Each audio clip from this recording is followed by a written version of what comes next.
Hello friends, मेरे YouTube channel English वे में आप सभी का स्वागत है। तो चलिए देखते हैं आज की स्टोरी। आज की स्टोरी बहुत ही अच्छी होने वाली है, तो लास्ट तक ज़रूर देखें, जिसका टाइटल है द कंपैशनेट डव्स। कंपैशनेट का मतलब हो गया दयालु, डव्स यानी बत्तख, और ये डव प्लूरल फॉर्म में है डव्स, तो इसका मतलब हो गया दयालु बत्तख। तो चलिए देखते हैं story. A hunter roamed in the forest. A hunter एक शिकारी, roamed यानी कि रोम का मतलब होता है इधर उधर आज़ाद घूमना भटकना, उसे रोम बोलते हैं। रोम्ड यानी कि भटकता था। इन द फॉरेस्ट यानी जंगल में। he had neither family nor friends because he has cruel and ferocious। यहाँ फुल स्टॉप है तो देखते हैं। He had neither family nor friends का मतलब हो गया कि उसके पास ना तो परिवार था ना ही दोस्त, और ही हमारा सब्जेक्ट हो गया जो कि इस हंटर के लिए यूज किया गया है। तो यहाँ पे देख सकते हैं अ हंटर इंट्रोड्यूस किया गया है, उसके बाद कहीं भी शिकारी का जिक्र होगा तो द के साथ। He had neither family nor friends यानी उसके पास ना तो परिवार था और ना ही दोस्त, और हैड यहाँ पास्ट की पोजीशन को दिखा रहा है। ही वाज क्रूएल एंड फेरोशस यानी कि वह था क्रूर और निर्दयी। तो फेरोशस का मतलब ही क्रूर होता है, लेकिन यहाँ पे क्रूर ऑलरेडी दिया हुआ है, इसीलिए यहाँ इसका मतलब हो गया निर्दयी। वह क्रूर और निर्दयी था। ही, और यहाँ पे ये क्रूएल और फेरोशस ये दोनों हमारे एडजेक्टिव्स हो गए। ये हमारी सेंटेंस यहाँ से लेकर यहाँ तक स्टेट ऑफ बीइंग की सेंटेंस कहलाती है, जिसमें कोई एक्शन नहीं होता है। हम सब्जेक्ट की स्थिति अवस्था के बारे में बताते हैं, जैसे कि वो उसकी स्थिति कैसी थी, उसकी अवस्था क्या थी, तो वो क्या था, वो एक क्रूर और निर्दयी था। और वाज यहाँ लिंकिंग वर्ब हो गया, ही हमारा सब्जेक्ट हो गया, और ये दोनों एडजेक्टिव्स हो गए। He hunted animals and birds all day. He hunted यानी कि वह शिकार करता था, एनिमल्स यानी जानवरों का और पक्षियों का, ऑल डे यानी पूरे दिन।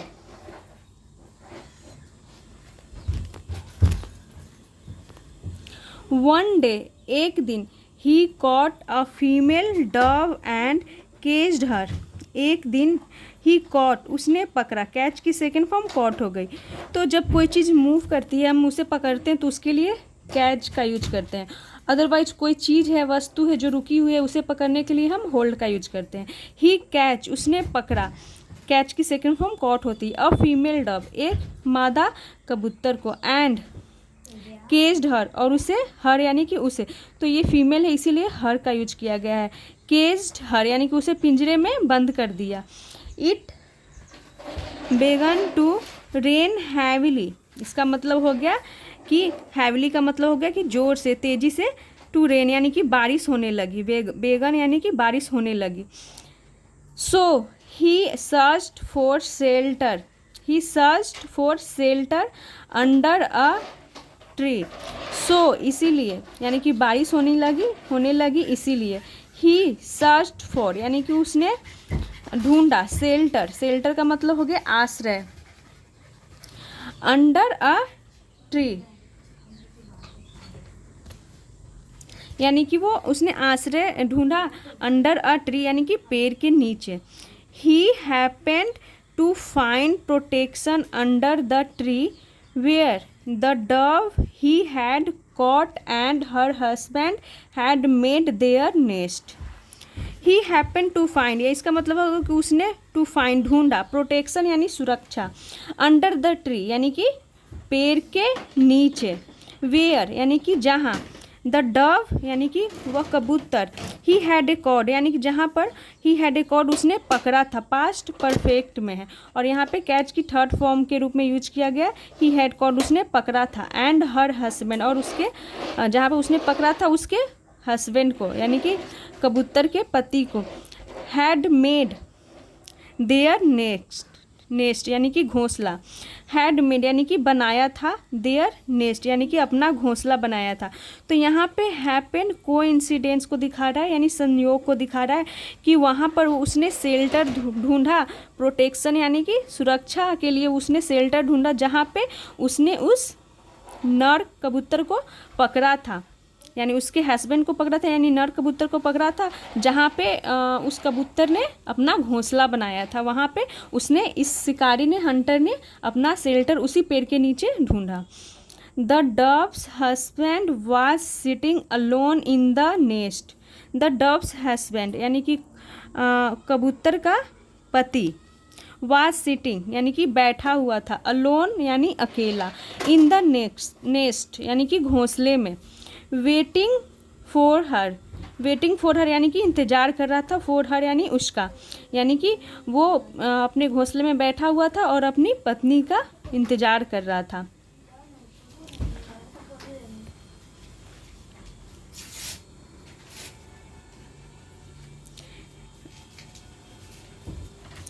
As the male dove muttered to himself, his wife in the cage heard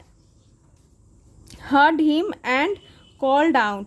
As यानी कि जब द मेल डव यानी कि जो नर कबूतर था, मटर्ड का मतलब यहाँ पे होगा कि वह बुदबुदाया, जो मेल डव था, heard him and called out.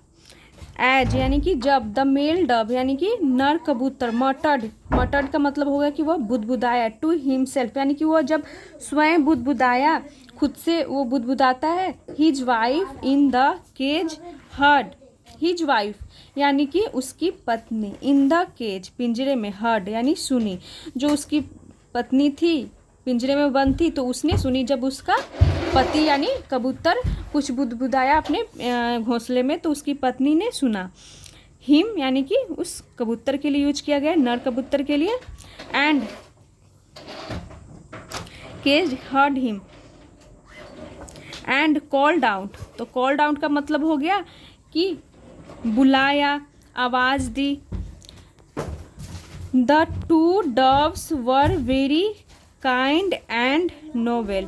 The two doves यानी कि वे कबूतर, दो कबूतर, वर यानी थे, वेरी काइंड बहुत दयालु, और नोवेल यानी कि महान थे।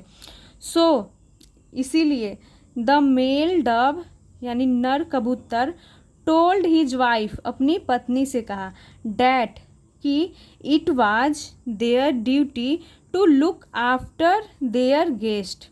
तो उस मेल डव ने टोल्ड हिज वाइफ अपनी पत्नी से कहा कि इट इज़ देयर ड्यूटी यानी कि यह उनका ड्यूटी है यानी कर्तव्य है, टू लुक आफ्टर यानी देखभाल करना, लुक आफ्टर मतलब देखभाल करना होता है, टू लुक आफ्टर यानी इसका मतलब हो गया देखभाल करने का उनका ड्यूटी है, उनका कर्तव्य, टू लुक आफ्टर यानी देखभाल करना, देयर गेस्ट अपने मेहमान का, even if it meant that they would risk their lives.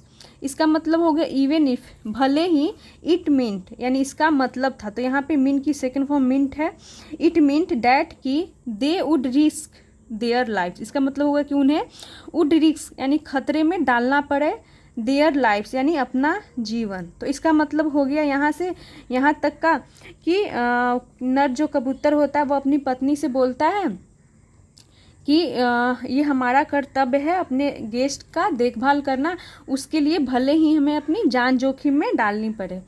The wife to agreed यानी जो पत्नी थी, टू यानी भी, अग्रीड यानी मान गई, वो यानी कि वो भी सहमत हो गई, अग्री की सेकेंड फॉर्म अग्रीड हो गई यहाँ पे।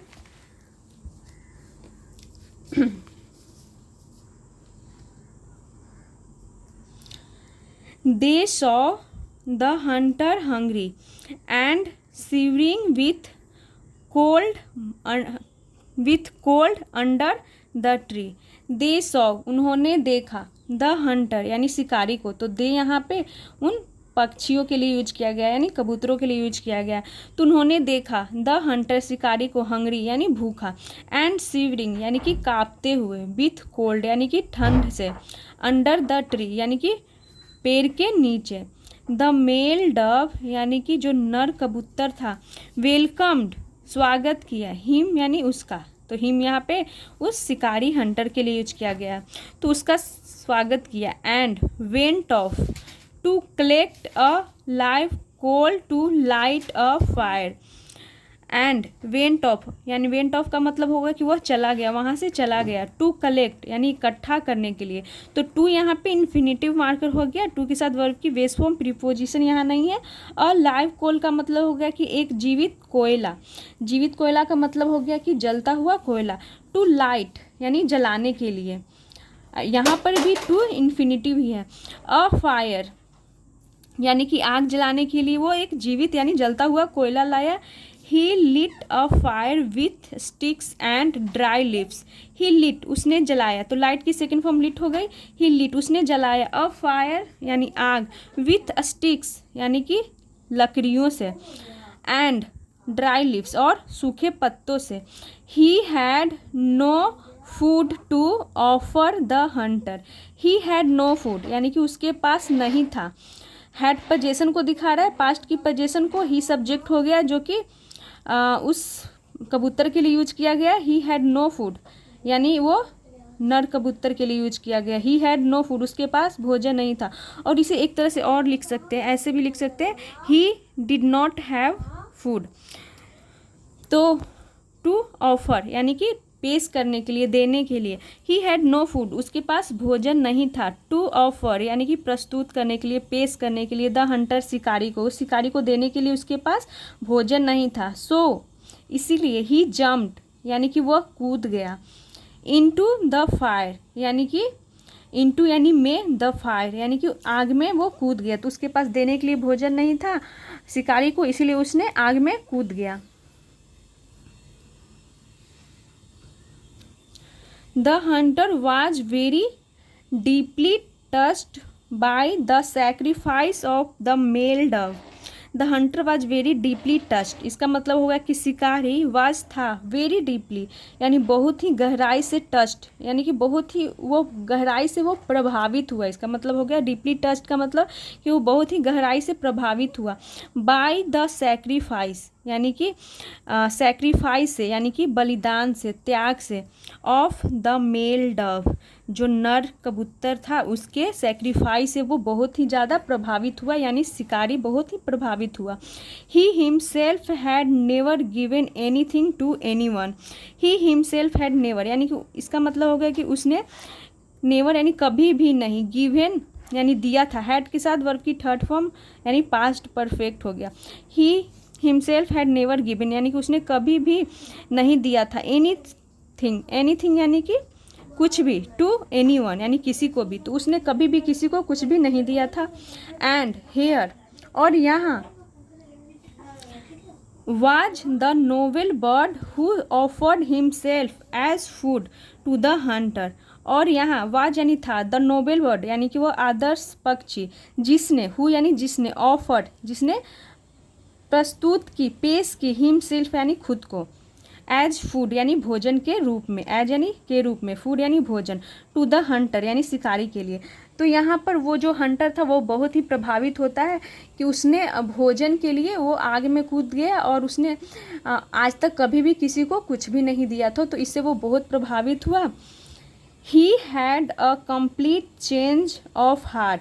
He had a complete change of heart का मतलब हो गया कि वह कंप्लीट यानी पूरी तरीके से, चेंज ऑफ हार्ट यानी उसका जो दिल था पूरी तरीके से चेंज हो गया। He realised his behaviour had been evil and sinful. He realised उसे एहसास हुआ, हिज बिहेवियर यानी उसका व्यवहार, हैड बीन इविल यानी कि क्या था, इविल का मतलब हो गया बुरा, हैड बीन यानी कि यहाँ पे दिखा रहा है पास्ट के बारे में बताया जा रहा है कि जो उसका व्यवहार था इविल था, क्या था, बुरा था, इविल का मतलब बुरा हो गया। एंड सिनफुल, सिनफुल का मतलब हो गया पापपूर्ण यानी पाप से भरा हुआ था, उसका जो बिहेवियर था पाप और बुराई से भरा हुआ था। इन फ्यूचर यानी कि भविष्य में, he would leave the life of a good man. He would leave वह जिएगा, द लाइफ यानी जीवन, ऑफ अ गुड मैन एक अच्छे आदमी, यानी इसका कहने का मतलब हो गया कि वह फ्यूचर में एक अच्छा आदमी की तरह जिएगा। Doing things that were kind and helpful for others. Doing things यानी कि वो चीज़ों को करेगा, डैट जो, वर काइंड जो, वर यानी कि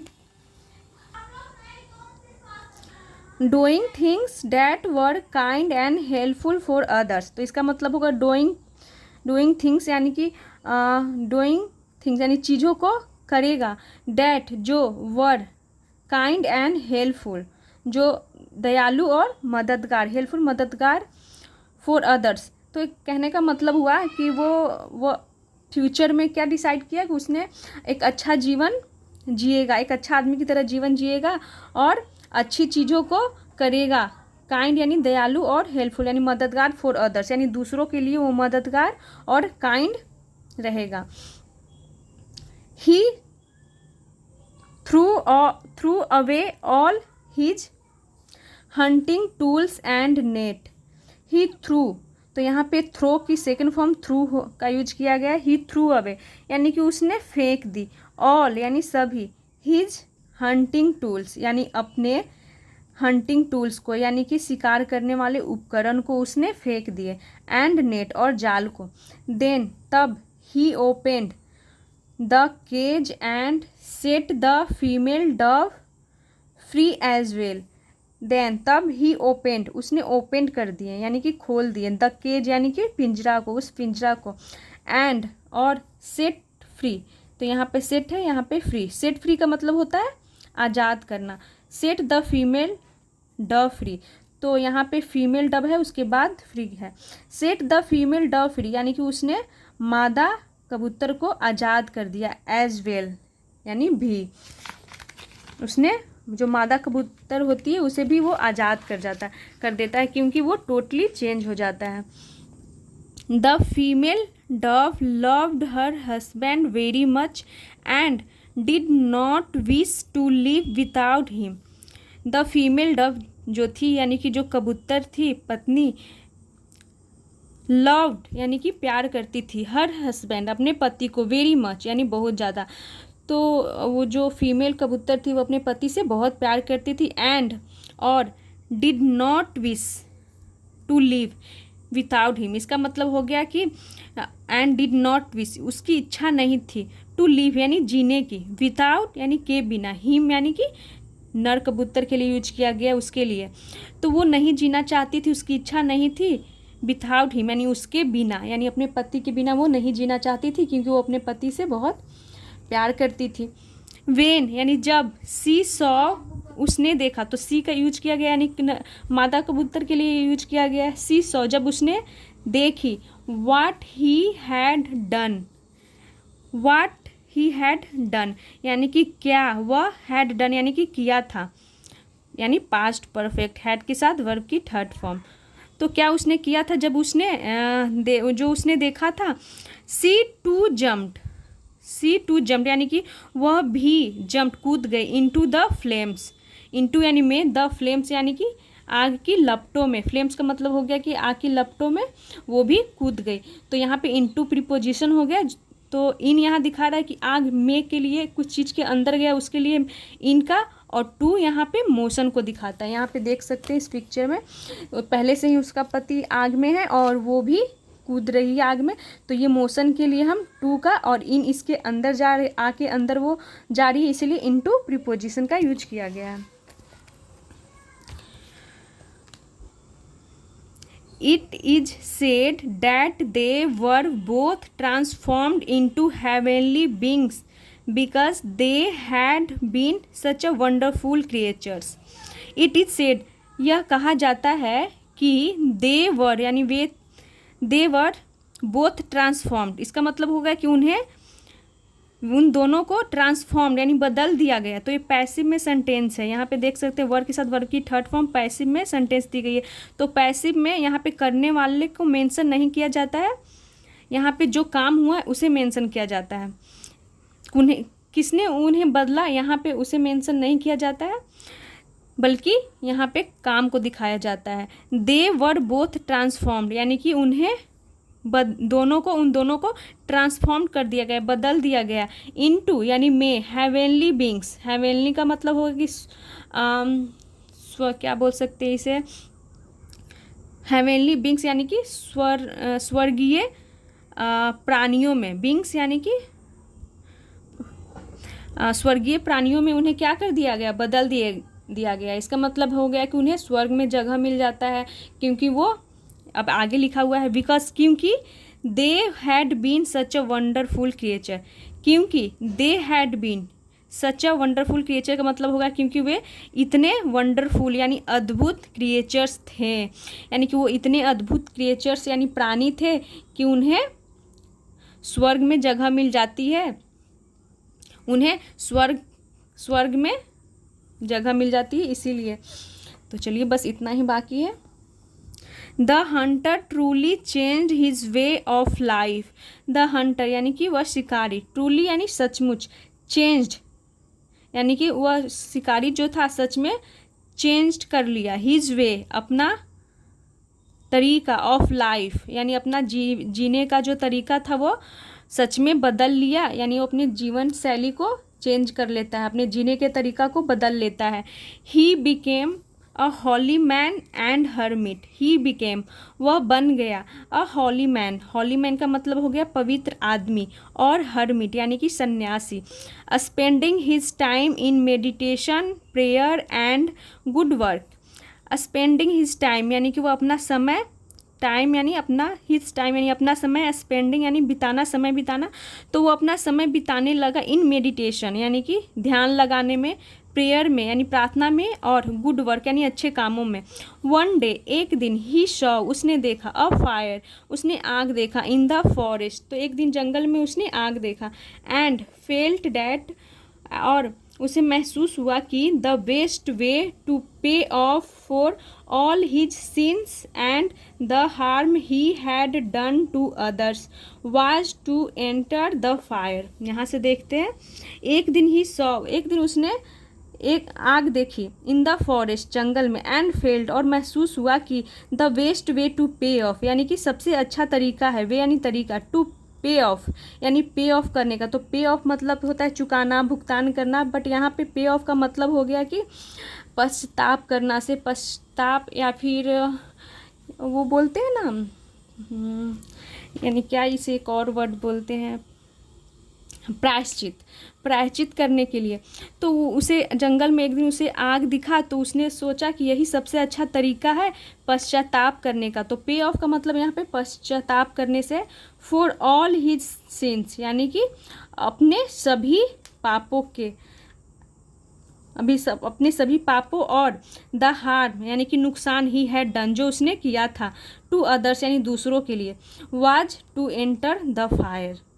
तो इसका मतलब हो गया कि उसने एक दिन जंगल में उसने आग देखी, तो क्या सोचा कि यही सबसे अच्छा तरीका है कि अपने पश्चाताप, अपने पापों का, और दूसरे को जो वो धोखा देता था, जो भी उसने पाप किए थे, उसके लिए सबसे अच्छा प्रायश्चित का तरीका आग में एंटर करना था, यानी कि आग में जाना था। तो यहाँ तक का मतलब हो गया, वो सबसे अच्छा तरीका समझता है कि अपने आप को आग में प्रवेश कर जाना, आग में चले जाना, जिससे उसका पापों का पश्चाताप हो सके। 10 इस प्रकार यहाँ पे है।